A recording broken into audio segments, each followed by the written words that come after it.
Here I've got Poptel P8 and let me show you how to wipe cache partition on the following device. So at first you have to switch off your phone, simply tap on power key and then select power off. Wait a couple of seconds until it's shut down.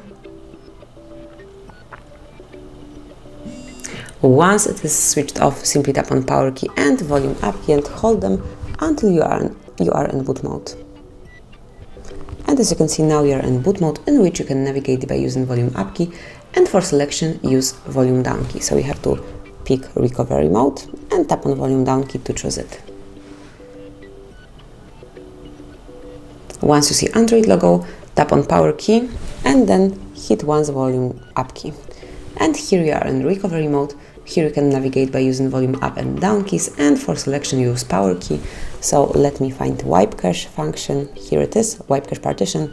Tap on power key, confirm that you would like to do it by tapping on yes, and as you can see, wipe cache complete. So now we can reboot system now, simply tap on power key and wait until you are back in the normal mode.